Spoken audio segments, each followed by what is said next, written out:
Hey, Josh and David, I guess you just got to make do with what you got. And what I got is a deflated tube. And what I'm having is a good time. See you next week. Life is full of questions. That's just the nature of it.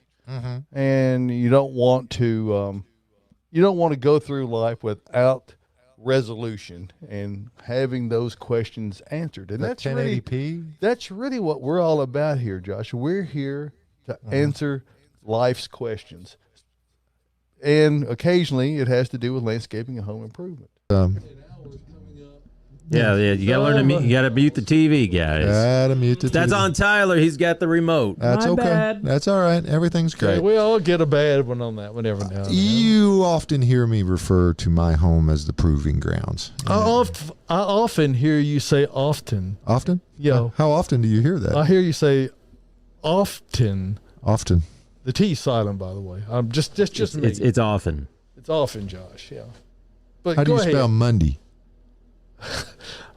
You don't. You've spell heard it- me use the word mown grass too. Mown I think grass. you spell it MOAN. I think that's the way you spell it. MOWN. Moan. Moan. That's not a You've real heard word. me say wilt, haven't you? Okay. I make up my own language. Ginormous was one of ours. It was also a Cary in Well, it. ginormous is a curious. That was a Cary kid that came up with that one. What we have up here, and again, as I often refer to the home as the proving grounds, I like to consider some of the products that I've got as a service, a customer service where I'm going to buy what is going to be available to the general public just to see, because I'm going to use this thing. This is a product that's made by Miracle Grow. It looks to me like as I look It's closer. a Miracle Grow dual chamber composting bin that you're going to make your own compost. So I guess they going shipped green, man. They shipped it to you in a great big box. You just opened it up and there it looked just One like that, would right? think that might be the way that it would come. Now you would, and you're assuming that there would be some assembly if you're going to be ordering this off. Yeah, of you had the to put the internet. legs on it at least, right? Yeah, you'd think so. But when the delivery driver shows up and he has a flat carton, That is what we call a clue. And I thought, well, now if you look at this as you see it visually displayed here, you would think that, okay, I'm going to it's got have sliding 3 doors. boxes, maybe 4, but I mean, you're going to have 2 big boxes, 1 big box, somewhere One along- flat box. 1 flat carton. But of course they had detailed instructions in there. Ladies and gentlemen, no printed instructions inside. Now, there was a QR code in the nice little note that they want to save a tree, but there are certain things, and that's there's They some could have printed validity. it on the inside of the cardboard. They could have done that. Okay, we can maybe put it on with green ink, and we could have shredded these things and then used it as a compost material as well inside there. So we're all returning it. That's not the case. Now, I've been working on this on and off for almost 3 days, and we're getting close. Oh, yeah, you're still not done? You got any? Any progress photographs for us? We are 97% to this point right here. You know what your problem is, right? What is my problem, Michael? You bought a Scott's product. No. I have several Scott's things. I have the drop spreader. I have their broadcast spreader. I've had several. Well, I'm not. and That's not what these I'm are saying. home- I'm, and to be owner- fair now, calling anything in this day and time a certain product brand is really a misnomer because they just stick. They stick a name They on put it. a sticker on there. So, Miracle Grow does not have a composter factory. There is not a blue component anywhere on this thing. This is a black and white. I had to resort to the old I fashioned guarantee way you of can print. find them exactly like that has some other brand on it. Probably. oh, I'm sure you could. Probably. But the point being is you don't have the instructions on it, so now you're having to. I do have the instructions now, You but I would was have. forced to print them, and Oh, so no tree was saved. no then. tree was saved at the end because But they didn't They shifted the guilt to Josh. Exactly. It's all on me. They sleep better knowing that think they that- didn't and kill a it- tree. It's a hit job. With the research that I did, I'm very, because you can start two different versions. You can have one working, and then you can have some things going on. You can have some that's ready, and then another batch. Because this is going to take what? When it gets warm, we're probably looking at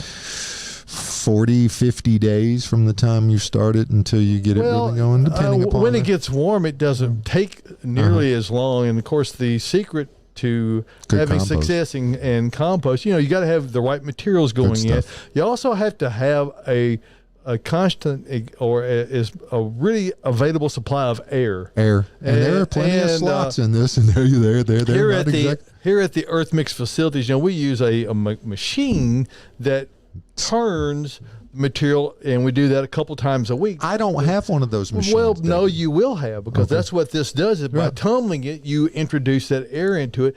Because when it goes anaerobic, Ooh. which means And I got the additive. anaerobic means that it's not getting air. Oh, okay. So- But yeah, it'll get gunky. But in the research, there are barrel types. There are all kinds of different shapes and sizes. I thought this one was gonna. I read somewhere that the geometric shape, as you flipping things, it will actually help, and it's not just going to slide around on the inside of the barrel. It does create angles all the way around. Needless to say, we will be watching this as we go along, ladies and gentlemen, because there's a problem with the axle design. I have a feeling.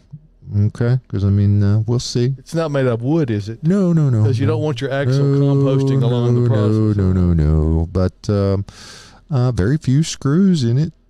As a matter of fact, there are about 8 in this whole. So you just basically pop it together. The little clip that you see on the front, that's what holds the individual panels together. So there's going to be a lot of air inside I'll it. tell you, and- now composting is a great thing for anybody to do. The biggest thing that works against composting at this time of year is temperature. Okay. And Tyler, you can go back to the regular. Even the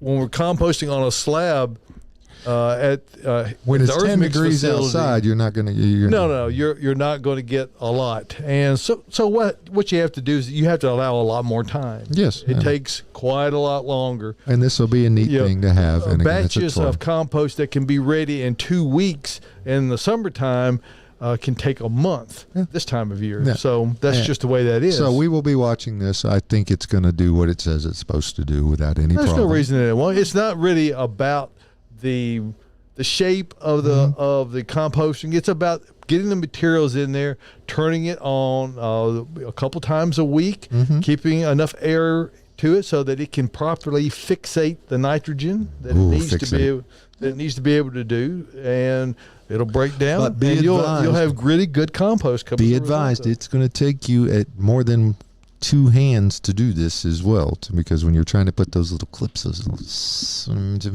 Well, and it's also fairly challenging to get the compost out of it cleanly. I know you've got doors hence on the- it, but and those you can, doors and you will can go to the complete- bottom position. You're going to probably Yeah. need to invest in some kind of a shallow tub to catch it. I got your tub. I got the tub. All right. I got the tub. We'll make sure. One of the things that people need to be mindful of is that, with those kinds of conditions that are certainly going to be getting bad quickly, you need to have major preparations in advance so that you're not out going, what do we do? What do we do? I'm not good with that feeling. I like to know, okay, I've got my little generator over here. I know how I'm going to set it up, because it can't be where you're getting, you don't want a generator in the house. You also want anything else that's generating noxious fumes like Charcoal. charcoal. You don't want to do that, and even things that you wouldn't normally run. Things like Lanterns. space heaters, things that you're not accustomed to using. You don't want to leave those running while you're sleeping. Now, go ahead. Finish with you. No. I was going to say, this is also the point in time when this is why you brag about having a gas fireplace. Yeah, all year. Yeah, well, I do have one of those, and I have, much to my wife's chagrin, she does not like it because she doesn't like the way it looks. But upstairs, I have a gas blue flame heater that is thermostatically controlled that requires no electricity to run. Like a wall heater almost. It's in a the wall heater that you can turn on, and if with no power at all, you can still have heat upstairs. So we can go upstairs and still have heat. David, if you turn the heat on downstairs, doesn't that go upstairs? Well, if you don't have Eventually. electricity, you don't have heat. Even But though if you have it's the gas logs, you turn the gas logs on downstairs, the heat will tend to rise to a certain degree to it the will, upstairs in the area. room that it's in, it certainly will. But you have moved it off 2 rooms, makes it pretty tough. It's a lot easier to have it. absolutely. Makes it a little easier to have it close at hand. Now, I'm the kind of guy who has made provisions to have enough power to be able to run fans on my gas furnaces. A gas furnace does not heat without electricity, even though it's No. gas. That's the primary fuel source for the Yes. heat. Gas does not run the fan that moves the air It won't around. circulate the air. It'll It just be won't warm even in that turn one on spot. without electricity because there's no microvoltage there to be able to tell the relay sensor to turn the fan on that can't turn on because there's no power there. So your systems will circumvent that if you don't have a way to get power to your central furnace. So that's one of the things that you need to keep in mind.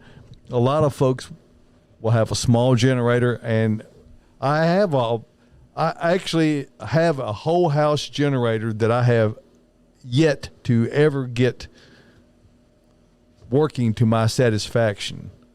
So I'm using a small one that I have, a little 3,000 watt with a long heavy duty extension cord to run the critical things: refrigerator and internet. freezers, The internet. and the yeah. freezer. Okay. And the television. Well, the freezer, and- as long as you don't open it, and particularly in cold weather, nothing's going to thaw. Just leave it closed and don't be opening. Put it outside on the porch. The moral Be of careful. the moral of the story is this kind of weather happens at least every 2 to 3 years around Right. here, if not more often, but at least every 2 to 3 years. So it always pays. You don't want to be caught standing there going, "How am I going to heat my house? How am I going to cook my food? How am I going to do anything like that?" Right. If you are a camper, a backpacker type person, then you're probably already set because you have the cook stove, you have all the accoutrements. Gas grill. Yeah. Gas grills will function. A They will char- keep rolling. a Now, charcoal the colder grill. the propane is. Yep. A charcoal grill will be just fine. And I got a Weber, and you can do all kinds of stuff on that thing. You can If you fry stuff, bake stuff, everything. Yeah, you just put a skillet directly onto the griddle, and you have a cook surface. Now you might be a bit cold cooking it. Well, yeah, Yeah. well, but it creates memories that the family can enjoy for years to come. There Kind of go back to where we started today, talking about what we need to do to get ready for that. We'll always hear about some folks who have made some bad decisions with respect to things that they're not familiar with using normally. Running a generator, running a generator in an attached garage with the outside doors closed, and or running other heaters that are not designed for indoor use in an indoor environment. Whenever a flame is burning, it does so by using the oxygen that is in that room. And even these heaters that are, quote, vent-free, those can be used safely while you're awake, but you don't want to ever use those while you're sleeping, or as Josh mentioned earlier in the program, you might continue to sleep. Yep. So you got to be really careful about that, and the lack of familiarity and Watch your cords. Any blankets around electric space heaters. Anything like, you don't want to have any combustible substance around. That's where I would say probably more house fires are started, with these little exposed heating element type of things that have been down in the basement that you haven't needed for 15, 18 years. And let's say you're talking about you're using a little small portable generator, and you're going to run a refrigerator, and maybe you want to be able to see your TV and have internet, some very basic things, so that you can, maybe because you may have a gas stove, and you're not worried about that. One thing you want to make sure is that the cord that's coming from the generator and running into the house is heavy enough. You don't want to buy one of these $10 16 gauge extension cords. That's not from heavy the enough. Grocery store or the Go to the home center and get one that's at least a 12 gauge is what I would recommend you, or heavier. 10 gauges it would be. And the longer you run, now the rule here, folks, is when you think about the longer the run of the cord, the bigger the diameter of the cord needs to be. Right, because what's happening is that causes your voltage to drop on the longer the run is, and when your voltage drops, and this may be just glazing over at this point, but when your voltage drops, your amperage goes up, and when the amperage draw goes up, that means resistance is happening. That means the wire starts getting warm. And if you can burn your motor up too. Yes, you can you do all manner of damage. Let's take just a moment, because a lot of people are going to be inside right now, and they're not going to be. I'll get on the right page here. They're not going to be maybe wanting to think about digging in the ground outdoors. They're going to be thinking inside. So let's talk for a minute about Preparedness I, which is the indoor mix made by Earth Mix, and it is some of the attributes that make Preparedness I different than other soils, Josh, is that number one, it has no peat in it whatsoever. Or Paul. The peat moss, as I'm referring to. Mr. Moss is a nice guy, though. Peat, but peat moss can be bad about attracting fungus gnats. And because he should bathe more. Because Preparedness I has coconut coir in it instead of peat moss, it does not attract or make a situation where fungus gnats are a problem. So it's a much better for indoor use from that respect alone. And if you've ever spent any time in an actual greenhouse where there's peat, there's those annoying little gnats are an ever-present thing. So using that really helps a lot. And of course, we have the gardening season right now. It seems far away, but the gardening season is coming up really soon. So if you're wanting to get the very best organic soils, go all over the Middle Tennessee area. And it's not just Middle Tennessee. We clicked on the Find Earth Mix tab. That's at earthmix.net. And if you click on the Find Earth Mix tab, you'll see the map shows all the points around Tennessee, Kentucky, Indiana, Ohio, and other locations are coming up. Already the low went out to Memphis last week. So check out, and on any one of these, for instance, you can click right on it. It tells you right where they are. It has their website, phone number. So if you're looking for any of the folks around, check them out. So that's at earthmix.net. And just remember this, success in gardening begins at the ground level when you use Earth Mix garden products. And we appreciate you giving us a moment to talk about that and discuss what you may be planning to do in your garden. Since we have, I understand, a plethora. Big word. Yes, we do. How many letters in plethora? Oh gosh, several. It's too early to count. I understand. Miss Cary, let's just go ahead and get started with the questions this morning. We'll ease in with an easy one, I'd say. This comes from the Honest Brush. She asked, too late to plant perennials at this point in Nashville? Piffle. Well, if it's after 3:30 p.m. Well, we have to fall back. We need to. So 2:30 p.m. Yeah, 2:30 this morning or tomorrow afternoon. So. No, the unsarcastic answer to that question is no. You can plant perennials, shrubs, trees anytime in Tennessee, as long as the ground's not frozen, which is most of the year. I would venture to say that you could count on one hand the number of days that the ground is frozen in Tennessee most years. And it doesn't get down more than an inch or so when it does get frozen. It's very easy to break apart. So, but and is that because everything is container grown now? Correct. Okay. Correct. Well, that's part of the reason. The other part is that really, I think it's a better time to plant because the roots are because the soil is warm. It's the roots are going to continue to grow, and so you may not see anything on the surface in the winter, but you will see you'll pay dividends in the spring and summer because the roots will have grown. And the plant will have gotten that much more established by the time you get to. Because they're trying to seek out the moisture that's correct. there. Is a little drier in the wintertime here? Well, it's typically it's we usually have pretty good rainfall in November, December, but January can be dry. So I usually recommend, even if you're planting now, and it is going to be easier to keep things watered because it is cooler. You still need to make sure they get at least once a week, even when they're dormant, if not more if it's warmer than usual in the winter. So, and that's on a newly established correct. plant. That's on newly planted stuff. If it's been in the ground for over a year and it's still doing well, you should be fine unless you're in a really bad drought situation. Well, mulch and watering aside, what does a newly planted tree need to thrive? Ooh. Well. Well, so she said mulch and. What else did she say? Watering. Okay. So, well, we always recommend to amend with an earth mix product. Typically, garden or our landscape mix is what we recommend to plant with. And that's going to improve no matter what soil you have, it's going to improve it. And it's going to add nutrients. It's going to inoculate the soil with mycorrhizae.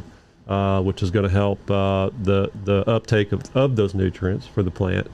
And depending on, so the other thing would be to know what you're planting and know what it requires for sunlight.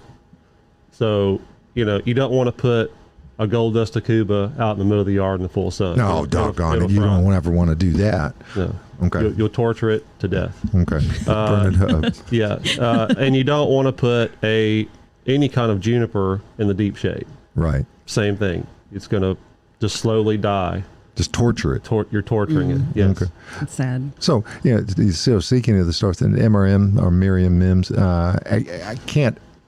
I use, every time I plant something new, I do amend the soil with some earth mix around it. Now, you take some of that soil that you dig out of the hole and mix it, if you want to, take some of that, get your wheelbarrow or a bucket, mix it up if you want to try to spread it out and move it out a little bit. And I dig a $10 hole. Dig the proper hole, do it the right way, and don't plant it, in most cases, too deep with the tree. Yeah, right? that's another thing, too, is... well, I would say with trees and shrubs, it's just a good rule to plant. If you're going to do anything, plant just slightly higher because the soil that is underneath might settle, and so it'll kind of sink just a little bit. You don't want to plant too deep for sure. You don't want to pile soil up around the trunk or the right. The branches if it's a shrub, because that could rot the bark and the cambium layer around the plant and therefore kill the tree. So. Would really like if she's still, or Miriam, and we would assume it's Miriam. It would really help to know what kind of tree. Correct. I think too. Correct. Yeah. But I think as a general rule, plant, make the soil level even, make sure that whatever it is, it's in the right location for light. And then if you're amending with either garden or landscape, after that, she's already got the watering part. Let's talk about some potential hazards like deer and rabbits, and it's in areas of Middle Tennessee where a new tree would be vulnerable to them. So right now, particularly in the fall, the bucks are quite active. They're randy. Now. They're looking for something. They're getting yes.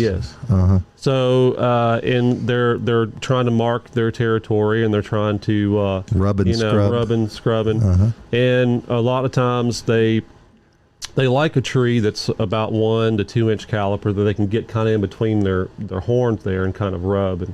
And what happens is they'll either push it over, break it, or they'll just scrape all the bark off, which is deadly to a plant. So the best thing to do is, I've found, if you are in an area that has a lot of deer, or you're you just see them a lot, is you have to get some of that wire fencing and some metal posts, and make you a circle, around it, kind of cage it in, and you want to make it where it's wide enough that the deer can't reach with their head, but you also don't want to make it too wide where they can just jump in.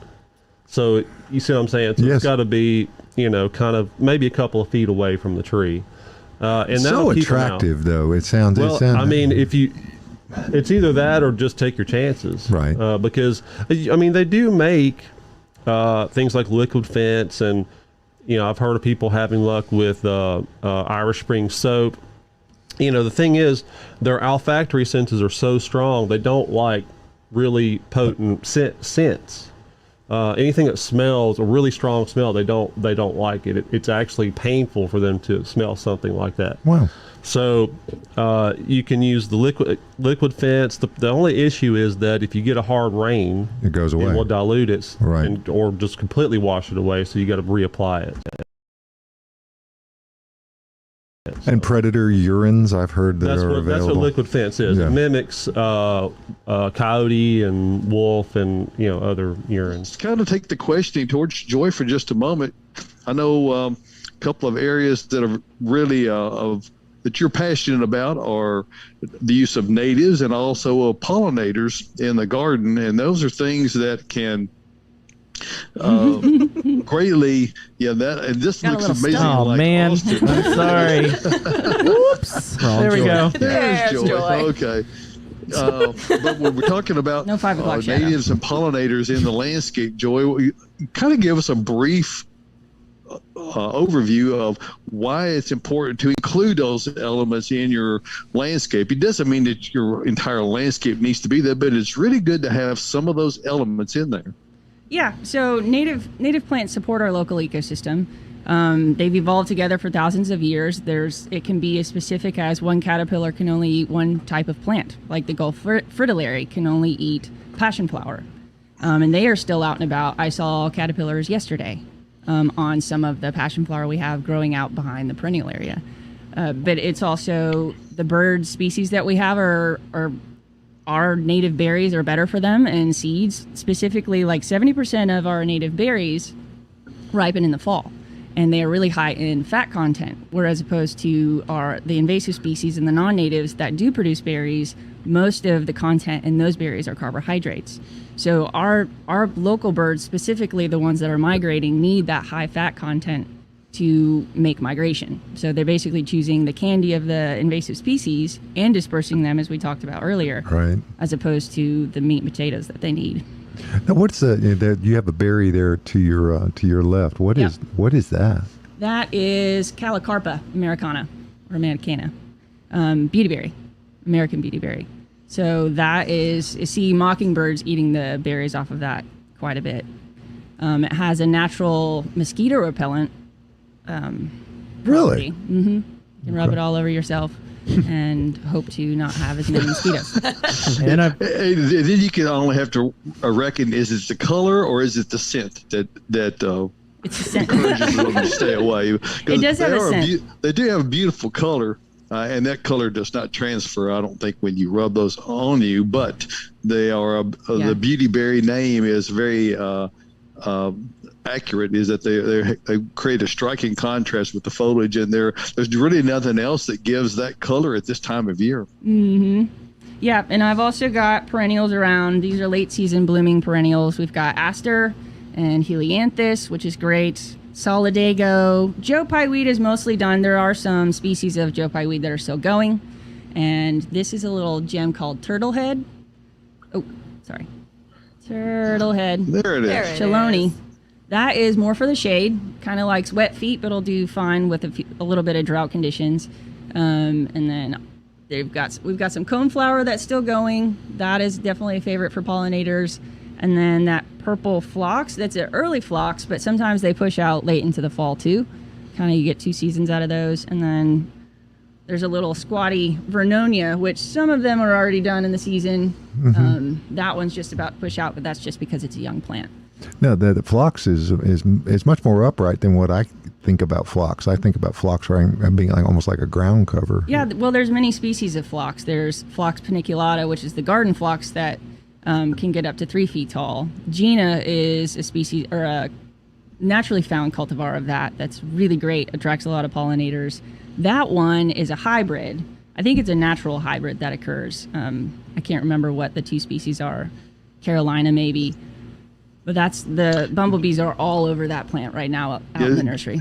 Josh is thinking about the Phlox subulata or subvertella, which are the prostrate spring flowering types those are not a native, correct? They are, but not to this region. They are a native. Mm-hmm. Oh, okay. Yeah. I got you. Much further south, I would think. Yeah, I think you can find them in like the Appalachian Mountains, cooler conditions, but they do find here. But naturally, that's where you'd find them, and it's rare to find them. Interesting. Joy, I do have a great question on our Instagram that is right up your alley. What are some favorite native plants for curb appeal? Curb appeal. Well, I guess depends on the time of season. Beautyberry is awesome as far as curb appeal. There was a house in Lachlan Springs that used to have a beautiful beautyberry just by the sidewalk, and I think that has dynamic curb appeal. Fall color, Itea, Fothergia, or Fothergilla. I have a hard time with that, how to say that. Mm-hmm. Who else? Buttonbush. I think that has a lot of curb appeal. I like that one. I need to figure out when to completely clean out our raised beds, and when is the predominant or the best time to really start something like broccoli, cabbages, stuff like that. 3:30. Well, it's coming up. If you were growing it from seed, you're really very close to the window where you would want to get that underway. So it's worth taking a minute to talk about, if you're buying those seeds, how to get the right conditions so that you can have a reasonable chance and expectation of not just germinating those seeds, but growing them early on so that we've all seen tomato plants is the most common one you see, but little seedlings that when they sprout and they get very spindly and they lay over. And what that is a sign of are plants that had 2 conditions that were not within the bounds what they should have been. Number one, the temperatures have been too high and the light conditions have been too low. So the operative words and the thought process when you're germinating cool season vegetables, and all vegetables for that matter, if you're germinating from seed, is that you want them to have very bright light conditions, but you want the temperatures to be relatively cool. If you can keep the temperatures down into the 40s or in the 50s, they're going to do much better. And what that does is that produces a seedling that's very short and stocky and has a very like Michael. Thick stem on it. So that way it will be able to stand up and do well in the transplanting process. It gives you something that you can handle a whole lot easier. So what I'm hearing you say is, get a grow light. And if I put it in my downstairs, I didn't hear him say that. Let me finish. You always talking over everybody. Yeah, I am. You get on there, and I've lost my train of thought. My basically the downstairs part of our basement, where our you have like a basement kitchen upstairs. Yes.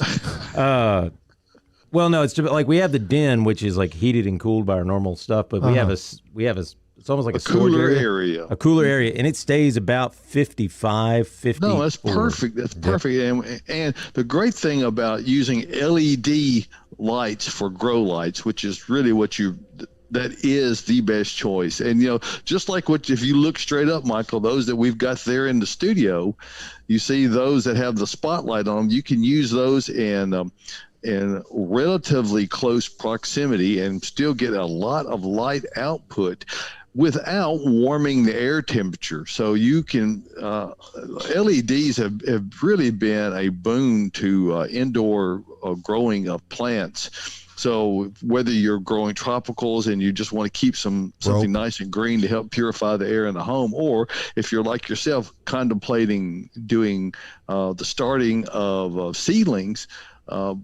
LED lights help a lot. Now, this one important bit of information, you don't need any light at all to germinate seed. They just need moisture and sufficient temperature. So having it warmer during the germination phase is fine. A lot of people will simply put the seed out on a folded paper towel, fold it, and then open it up, and then moisten it, and then sprinkle the seed out on there, and then cover it back over, and then wet it again, and then put it on top of the refrigerator or on top of the in a tray on top of the water heater, somewhere where it stays warm. But you got to watch them carefully, because as soon as they start to germinate, they need to go to that cooler spot and become ready for the first transplanting. So I prefer to use that method and transplant them directly into a small growing container, and then transplant them again into either a larger container or directly into your garden area that you have at home. Now, Michael, there's one thing you mentioned broccoli. Broccoli plants take some space. I mean, I bought surprising, 3. isn't it? It's surprisingly. They're gorgeous little plant. I mean, it's got pretty foliage on them, I thought. But the amount of space that they take for the amount of food that you get, if you're working in a really small area, you might be better off doing something a little different. I mean, it was great broccoli. Can you grow broccoli in like a separate container if you get like a big container or something? Sure, you can. I've got a 4x8 raised garden bed. So I mean, I've got other things I want to put in there, so I don't want to like. Well, and that's what happened to me. As Josh is alluding to, it'll take up a lot more real estate than you initially expect. Now, if you can get them out there early, what can happen is that you can have a chance to harvest and get most of it off. And by the time warm weather arrives and you're putting in warm season plants like tomatoes and peppers and those kinds of things, you'll be extracting those cool season plants out of there. So you'll gain the space back just simply due to the climatic conditions changing as we go through the springtime. Whether it's flowers, shrubs, trees, ornamentals, veggies for the garden, or even a hanging basket for your mom, Bates Nursery and Garden Center has something for everyone. It's easy to find, too. Just 1 mile north of Briley Parkway and Whites Creek Pike, and minutes from downtown Nashville. Bates Nursery and Garden Center, beautifying Nashville since 1932.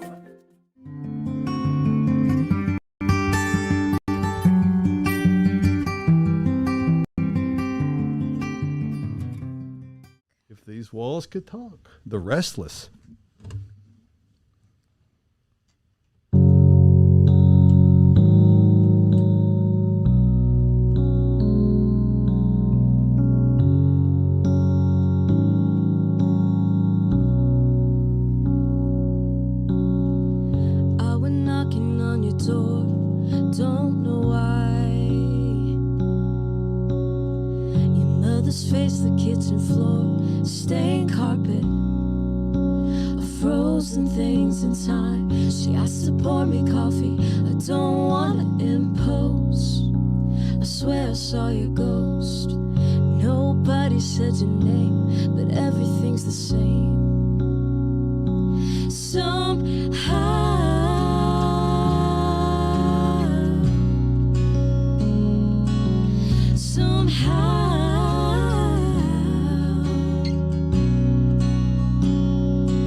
In the air, but I knew you weren't there. Told myself I'd be fine as I walked outside. I remembered every time, fireflies and dancing in the shadows. And I know that long after I go, these footprints are gonna fade, but some things just stay the same.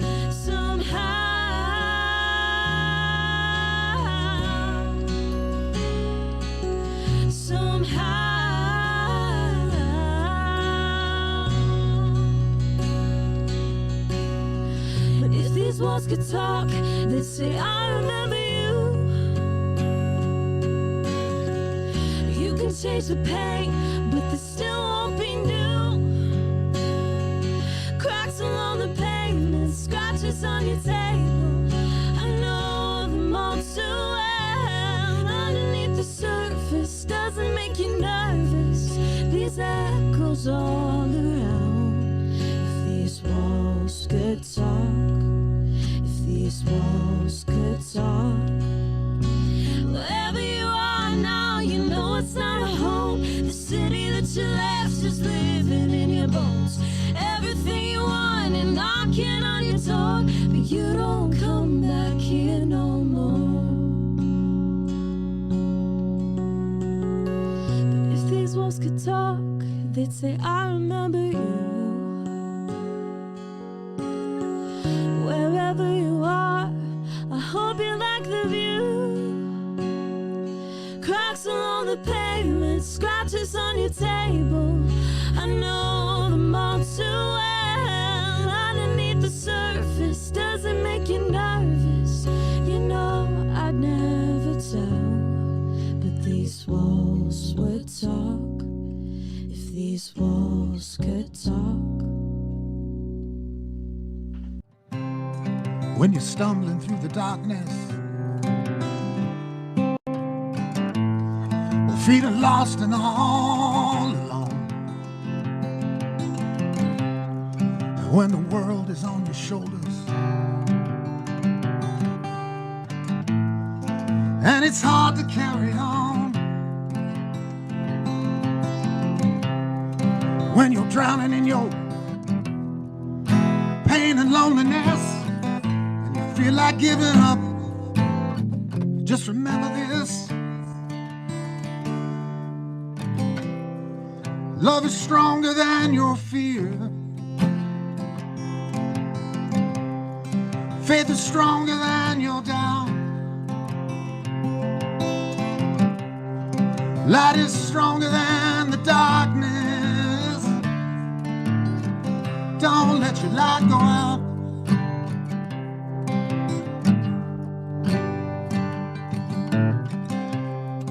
When you're beaten down and broken, tangled up in your despair, when you're searching for an answer, you've tried everything but prayer. It's when you need that faith to get down on your knees, and you'll find your miracle if only you believe. Love is stronger than your fear. Faith is stronger than your doubt. Light is stronger than the darkness. Don't let your light go out. It's hard to see heaven when you're staring at the ground. Lay your burden down, he'll turn it all around.